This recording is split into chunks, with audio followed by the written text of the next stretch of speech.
اعوذ باللہ السمیع العلیم من الشیطان الرجیم بسم اللہ الرحمن الرحیم. لیکچر کے چوتھے حصے کی طرف آتے ہیں، یعنی پریکٹیکل ڈیمانسٹریشن جو ہے ارکان کی. تو اس کے جو ریفرنسز ہیں صحیح بخاری اور صحیح مسلم کے حوالے سے وہ میں آلریڈی دے چکا ہوں. صرف فزیکل ڈیمانسٹریشن کروں گا کہ ہمیں ارکان نماز میں کس طریقے سے ہاتھوں کو اٹھانا ہے اور باندھنا ہے. تو سب سے ضروری چیز یہ ہے کہ قبلہ رخ ہونا چاہیے اور اپنے پاؤں اپنے جسم کے مطابق کھولیں. یعنی اگر اپنے شولڈر سے ہم ایک پرپینڈیکولر ڈرا کریں تو ہماری جو ایڑیاں ہیں ان کے اوپر جا کر گرنا چاہیے. جتنا دو شولڈرز کے درمیانی فاصلہ ہے اتنا دو ایڑیوں کا فاصلہ ہونا چاہیے. تو یہ تقریباً کیلکولیشن کرنے سے ایک نارمل آدمی کا 10 انچ تک بنتا ہے. اگر کوئی زیادہ موٹا آدمی ہے تو وہ 12 انچ تک بھی کر سکتا ہے، لیکن 10 انچ تقریباً ایک بالش کے قریب ضرورت ہوتی ہے. اور پاؤں کے پنجے قبلہ رخ ہونے چاہیے، شلوار ٹخنوں سے اوپر ہونی چاہیے. اس کے بعد قبلہ رخ جو ہے متوجہ ہو کر تو نماز کی نیت دل میں کرنی ہے. اس وقت نماز کو حاضر کرنا ہے کہ کون سی نماز پڑھنے جا رہا ہوں. زبان سے نیت کرنا ضروری نہیں ہے بلکہ یہ خلاف سنت ہے. تو اللہ اکبر کہہ کر ہاتھ کو بلند کرنا ہے، اللہ اکبر.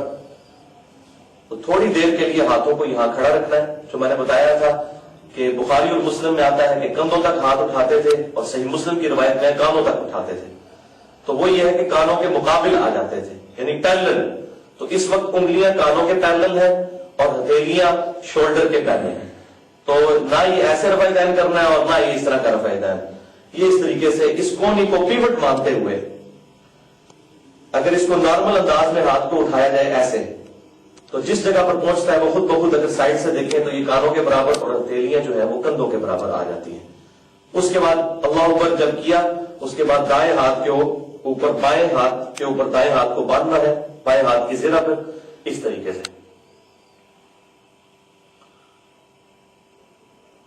اور اس میں یہ بھی خیال رکھنا ہے کہ یہ بعض لوگ اس طرح ہاتھ باندھتے ہیں، بعض لوگ جو ہے وہ ایسے، بعض لوگوں کو دیکھا بعض ایسے باندھتے ہیں. یہ سارے طریقے غلط ہیں. دایاں ہاتھ بائیں زرہ پر آنا چاہیے. وہ میں نے پوری ڈیفینیشن اپنے تھیوری والے پورشن میں بتا دی ہے آلریڈی. تو اس طریقے سے ہاتھ باندھنے ہیں. اس کے بعد جو کچھ پڑھنا ہے اس کے بعد پھر جب رکوع میں جانے کا ارادہ کرنا ہے تو پھر اللہ اکبر تھوڑی دیر کے لیے ہاتھوں کو یوں رکھنا ہے اور پھر رکوع میں جانا ہے.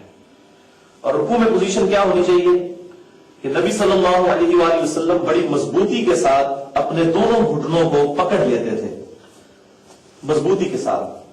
اور آپ صلی اللہ علیہ وسلم کی یہ دونوں جو بازویں تھیں یہ بالکل آپ صلی اللہ علیہ وسلم سیدھی تان لیتے، جس کی وجہ سے کمر بالکل سیدھی ہو جاتی تھی. اس حالت میں رکوع کی تسبیحات پڑھنی ہے.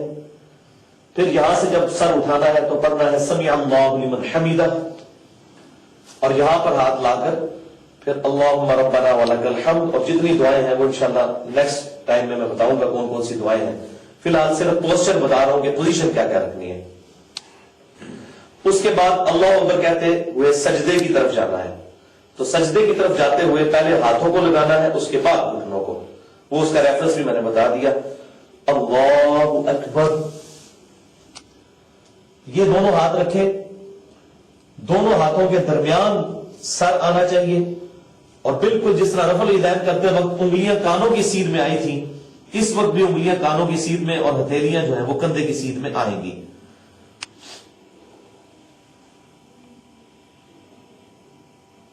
اور پیچھے سے پھر دونوں جو ایڑیاں ہیں ان کو جوڑ لینا ہے اور پاؤں کے پنجے قبلہ رخ ہونے چاہیے. یہ ایسے کرنا بھی منع ہے. اسی طریقے سے بعض لوگ ایسے کر لیتے ہیں، یہ بھی غلط ہے. اس طریقے سے ایڑیاں جڑی ہوئی ہو اور پنجے مڑ کر قبلہ رخ ہونے چاہیے. پھر اللہ اکبر کہہ کر بایاں پاؤں بچھا لینا ہے اور بائیں پاؤں پر بیٹھ جانا ہے. اور اس طریقے سے دونوں ہاتھوں کو زانوں پر رکھنا ہے. یہ بھی سنت ہے اور اس طریقے سے ہاتھوں کو رکھنا بھی سنت ہے. دونوں طریقوں سے رکھنا سنت ہے. اور پھر دوسرا سجدہ کرنا ہے تو دوسرا سجدہ بھی بالکل اسی طریقے سے ہوگا اللہ اکبر کہنے سے. اور پھر دوسرے سجدے سے جب سر اٹھانا ہے تو پھر دوبارہ جلسہ کرنا ہے، جس کو ہم جلسہ استراحت کہتے ہیں. اس کے بعد جو ہے وہ دوسری رکعت کے لیے جب کھڑے ہونا ہے تو دونوں ہاتھوں کا سہارا اس طریقے سے لینا ہے. ایسے سہارا لے کر تو پہلے گھٹنے اٹھانے ہیں، اس کے بعد ہاتھوں کو اٹھانا ہے ایسے، اور واپس قیام میں آنا ہے۔ اب جب قیام میں دوسری رکعت میں ہے تو رفع الیدین نہیں کرنا، کیونکہ یہ ایون رکعت ہے، اور رکھتے جو ہے تعاقب میں رفع الیدین ہوتا ہے۔ تو یہ اوپر آتے ہوئے بعض لوگ جو ہے وہ جب دوسرے سجدے سے یا تشہد سے اٹھتے ہیں تو وہ لوگ جو ہے وہ اس طرح ہاتھوں کی مٹھیاں بنا لیتے ہیں، اور وہ کہتے ہیں کہ وہ روایت ہے کہ آٹا گوندنے والے کی طرح نبی صلی اللہ علیہ وسلم ایسے کرتے تھے، وہ روایت ویسے ہی ضعیف ہے۔ بخاری میں جو الفاظ ہیں وہ یہ ہے کہ آپ صلی اللہ علیہ وسلم ہاتھوں پر اعتماد کرتے ہوئے اٹھتے تھے، تو یہ نارمل انداز میں ہی اعتماد ہے۔ اور اگر کسی نے اس روایت پر بھی عمل کرنا ہے تو آٹا گوندتے ہوئے ایسے بھی کیا جاتا ہے اور ایسے بھی کیا جاتا ہے، لیکن وہ روایت ضعیف ہے۔ لیکن نارمل انداز میں اس طریقے سے ہاتھوں کا سہارا لے کر دوسری رکعت کے لیے کھڑا ہونا ہے، اور پھر وہی پاؤں جو ہے اتنے ہی ہونے چاہیے، کیونکہ جب صف میں کھڑے ہوں گے تو اتنے پاؤں کھلے ہوئے ہوں گے تو کندھا اور پاؤں ملیں گے، کیونکہ صحیح بخاری میں حدیث ہے کہ انس بن مالک کہتے ہیں کہ نبی صلی اللہ علیہ وسلم جب ہمیں صف سیدھا کرنے کا فرماتے تھے تو کندھے سے کندھا اور ہم پاؤں سے پاؤں ملا لیتے تھے، پاؤں کے پنجے قبلہ رخ رہنے چاہیے، اور قیام میں پھر اس طریقے سے ہاتھ باندھا، یہ وہی طریقہ۔ تو قیام میں ہاتھ باندھنے کا طریقہ، رفع الیدین کرنے کا طریقہ۔ اب ایک اور چیز جو ضروری ہے وہ تشہد میں، پہلے تشہد میں بیٹھنا ہے اسی طریقے سے جس طرح دو سجدوں کے درمیان بیٹھتے ہیں ایسے، اور بیٹھتے ہی دائیں ہاتھ کی درمیان کی انگلی اور انگوٹھے کا حلقہ بنا لینا ہے، اور یہ شہادت کی انگلی جو ہے اس کو یوں اٹھا لینا ہے، ہلکی سی زمین کی طرف جھکی ہوئی ہو۔ ایسے رکھنا بھی سنت ہے اور ایسے رکھنا بھی سنت ہے، یہ دونوں طریقے سنت سے ثابت ہے۔ اور چونکہ درمیان والا تشہد میں اگر دعا نہیں مانگ سکتے ہیں ویسے وہ بھی ثابت ہے، تو اس کو صرف اشارے تک ہی لے کر آنا ہے۔ پھر اللہ اکبر کہا کہ جب تیسری رکعت کے لیے کھڑے ہوں گے تو پھر تیسری رکعت چونکہ 8 رکعت ہے یہ رفع الیدین سے شروع ہوگی، پھر رفع الیدین کریں گے۔ یہ ذرا سائڈ سے بھی اس کو دیکھیں، سائڈ سے دکھائیے کہ ہاتھوں کی انگلیاں جو ہیں وہ کانوں کے برابر ہیں اور شولڈر کے برابر ہتھیلیاں آ گئی۔ تو اگر کوئی کہتا ہے کانوں تک پہنچنا چاہیے تو پھر ہاتھوں کو پھر شولڈر تک تو پہنچایا نہیں جا سکتا، یہ ہے محاذی میں آ جاتے تھے، پیرلل آ جاتے تھے اس طریقے سے، اور انگلیاں نارمل کھلی ہوئی ہوں گی، نہ زیادہ نہ کم، جو عام حالت ہے اس کی، اور یہ ساری چیزیں قبلہ رخ ہونی چاہیے۔ اس کے بعد پھر ہاتھ باندھ لیے جائیں، اور پھر تیسری رکعت کو بھی مکمل کیا، اور چوتھی کو جب مکمل کریں گے، اگر 4 رکعت والی ہے، 2 رکعت والی میں دوسری جو کہ آخری ہوتی ہے اس میں بھی تورک کریں گے، تو چوتھی رکعت میں تورک کریں گے یا فجر کی دوسری میں کریں گے۔ اور تورک کا طریقہ یہ ہوگا کہ یہ سجدے سے جب سر اٹھایا تو بائیں کولے پر بیٹھنا ہے اور دائیں پاؤں کے نیچے سے بائیں پاؤں کو گزار دینا ہے ایسے، اس طرف سے آگے،